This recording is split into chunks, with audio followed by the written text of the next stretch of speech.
Hello friends, welcome to Bankers platform.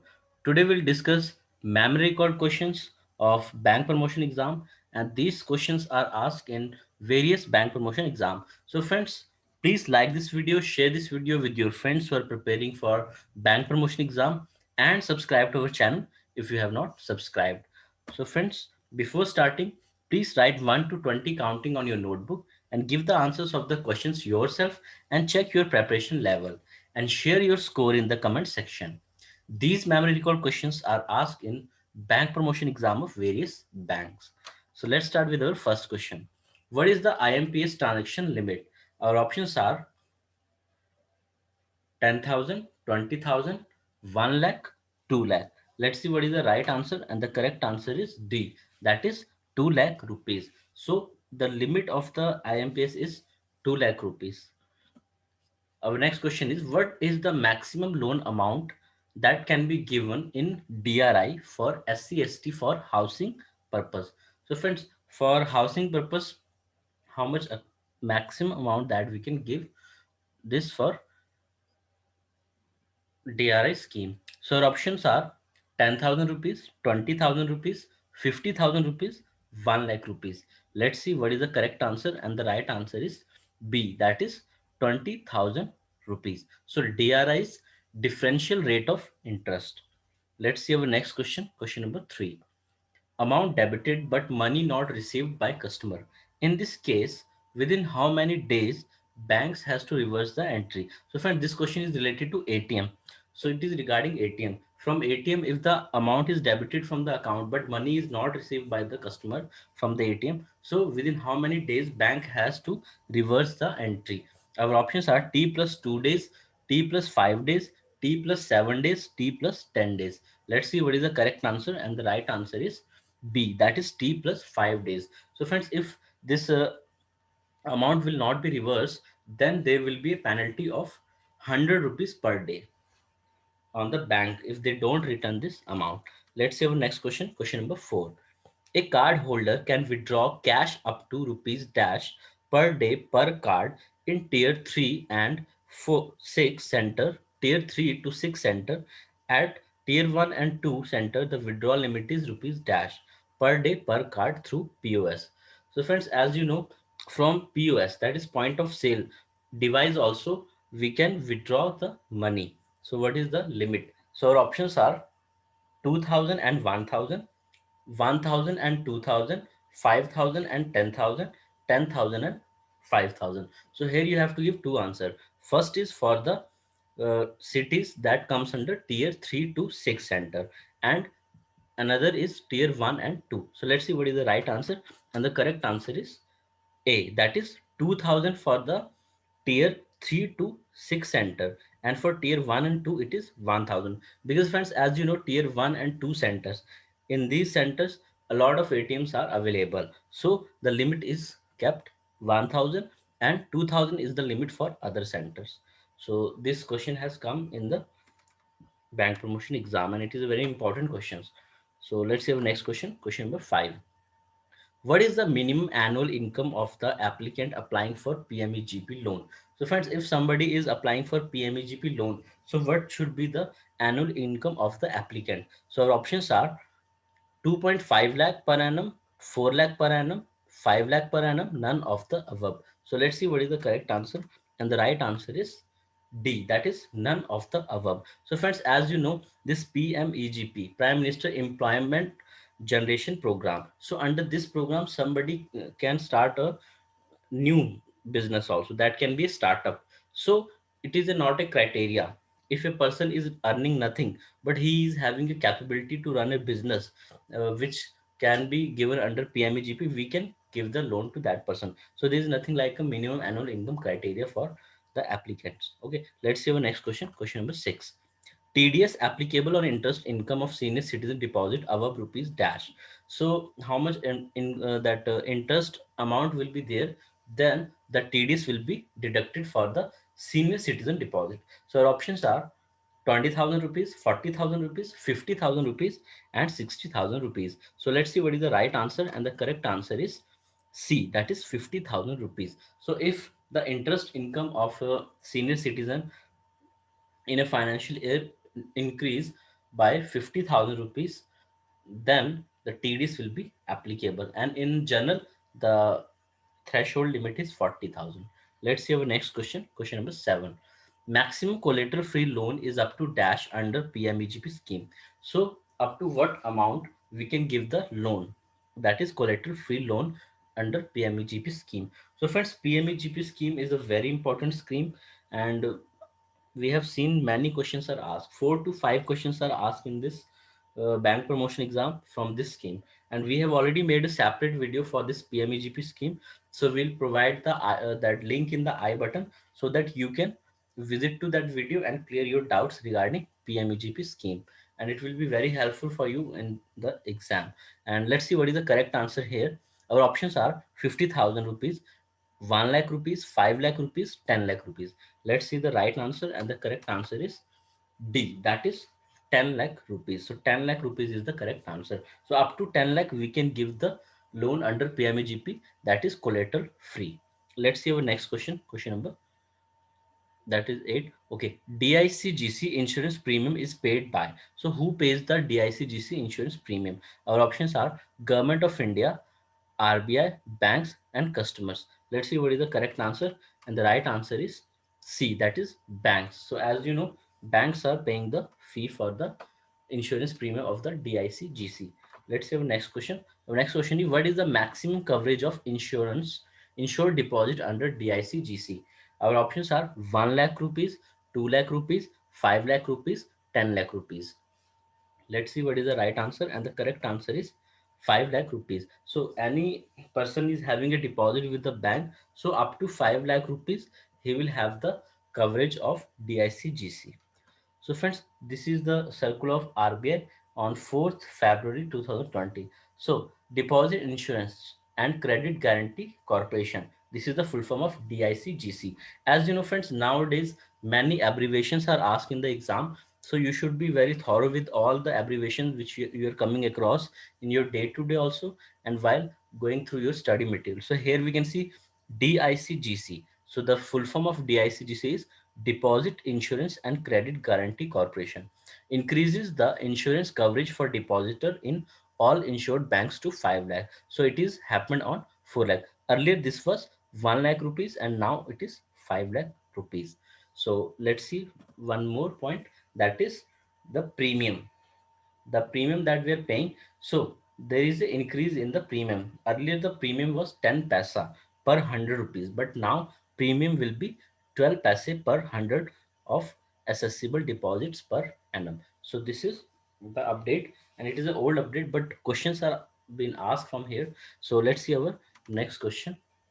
And here one more question can be there. The DICGC is a subsidiary of whom? Government of India, or so here you can see it is a subsidiary of RBI. DICGC is a subsidiary of RBI. Let's see our next question. Under SURFACI Act, Section 13(2) dash days demand notice should be given to borrower. So how many days before we can give the demand notice? So our options are 15 days, 30 days, 45 days, 60 days. So the right answer is 60 days. So demand notice is given, that is 60 days time period is there.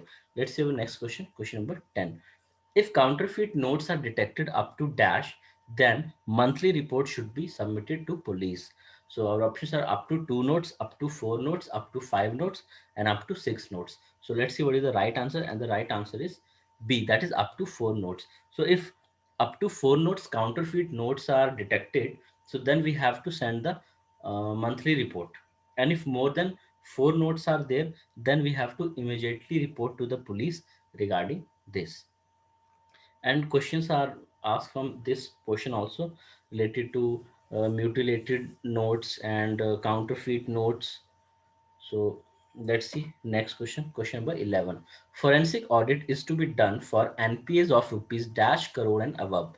Our options are 5 crore, 10 crore, 20 crore, 50 crore. Let's see what is the right answer, and the right answer is D, that is 50 crore. So any NP is there and the amount is 50 crore and above, then in that account, forensic audit is also to be done as per the RBI guidelines.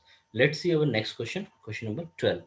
What is the frequency of reports submitted to RBI related to PSL, that is priority sector lending? As you know, friends, priority sector lending is a very important uh, related to our banks, and we have to send the data to the government, to RBI, related to priority sector lending. So here you have to tell what is the frequency, and our options are weekly, monthly, quarterly, yearly. And let's see what is the right answer. And the correct answer is C, that is quarterly. So quarterly we have to send the reports to the RBI about the priority sector lending. Let's see our next question. Question number 13. KCC loan, that is Kisan Credit Card. So Kisan Credit Card loan to be sanctioned for how many years? So our options are 1 year, 2 years, 3 years, 5 years. So let's see what is the right answer. And the correct answer is D, that is 5 years. So KCC, this is a Kisan Credit Card. So this we sanction for 5 years. Let's see our next question. Question number 14. FATCA is an agreement treaty between India and Dash.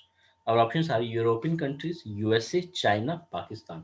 Let's see what is the right answer, and the correct answer is B, that is USA. So FATCA, the full form of FATCA is Foreign Account Tax Compliance Act. So this is an agreement treaty between India and USA. As you know that we have to take the FATCA form for all the saving accounts. This is a tax declaration. Okay, let's see our next question. Question number 15. Liability of guarantor is dashed to that of principal debtor. Our options are coexistence, primary, secondary, none of the above. Let's see the correct answer, and the right answer is A, that is coexistence. So if guarantor is there, and if the main borrower is not paying the money, then the guarantor has to pay that amount. So it is a liability of the guarantor is coexistence. Let's see our next question. Question number 16. The legal entity identifier is a dash digit code developed by the International Organization for Standardization. So how many digits are there in the legal identity entity identifier, LEI? And our options are 16 digit, 20 digit, 12 digit, 10 digit. Let's see what is the right answer. And the correct answer is second, that is 20 digit. So LEI is a 20 digit code. So let's see some of the important points related to this. So LEI, that is legal entity identifier code, is conceived as a key measure to improve the quality and accuracy of financial data system for better risk management post the global financial crisis. It is a 20 digit unique code to identify parties to financial transaction worldwide. So friends, this LEI for the participation of the over the counter OTC derivative market has been implemented wide circular of this RBI, which is dated 1st June 2017. So in this, it was indicated that LA system for all borrower bank total fund base and non-fund base exposure 5 crore and above. So if any customer is there, he's having exposure of fund base and non-fund base exposure 5 crore and above. So in that case, LEI code is compulsory. Okay, and it has been decided that the bank shall advise their existing large corporate borrower having total exposure of 50 crore and above to obtain LEI. And you know, friends, latest it is also that for making the NEFT of large amount also LEI code is important. So this is some of the important points related to LEI, because question can be framed from here. And here you can see entity can obtain LEI from any local operating unit LOU accredited by the Global Legal Entity Identifier Foundation, that is GLEIF, the entity tasked to support the implementation and use of LEI. In India, LEI code may be obtained from the Legal Entity Identifier India Limited, that is LEIIL. So from here, our Indian customers can obtain the Legal Entity Identifier code. Okay, and this is a subsidiary of Clearing Corporation of India Limited, that is CCIL. So this LEIL is a subsidiary of CCIL, and which has been recognized by Reserve Bank as issuer of LEI under the Payment and Settlement System Act 2007, and is accredited by the GLEIF as the local operating unit in India for issuance and management of LEI. So friends, let's see our next question. Question number 17. maximum loan amount against pledge or hypothecation of agriculture produce under priority sector lending. So how much maximum we can give the loan? Our options are 10 lakh rupees, 20 lakh rupees, 50 lakh rupees, 100 lakh rupees. Let's see what is the correct answer, and the right answer is C, that is 50 lakh rupees. So friends, priority sector lending topic is a very important topic, and we have already made a separate video also for this, and we have also made the MCQs on priority sector lending. So you should go through that, and it will be a revision for you, and it will be very helpful for you in the exam, because you can get 4 to 5 marks out of priority sector lending only. So let's see our next question, question number 18. Under the DRI scheme, the maximum amount can be provided by the banks at a concessional rate to the weaker section is. Our options are 12,000, 20,000, 10,000, 15,000. Let's see what is the correct answer, and the right answer is fourth, that is 15,000 rupees. So 15,000 rupees is the maximum amount that we can provide to the weaker section under DRI scheme. Let's see our next question, question number 19. What is the rate of interest in SGB? You all would be knowing, friends. SGB is the sovereign gold bond. Okay, so what is the rate of interest in that? Our options are 2% per annum, 2.5% per annum, 3% per annum, 3.5% per annum. Let's see what is the correct answer, and the right answer is 2.5% per annum. And these are some of the points. Interest payment, that is 2.5% per annum, and it is paid semi-annually, and the price of this is varying, because simple averaging closing price of 999 purity gold for last 3 days, and premature withdrawal allowed subject to change in taxes. And investment purpose, if we see, so minimum 1 gram we can purchase under sovereign gold bonds, and maximum 4 kg for individuals and HUF, and a trust can purchase maximum, that is 20 kg, and maturity is 8 years, and exit option is also available in this sovereign gold bond, and that is after 5 years.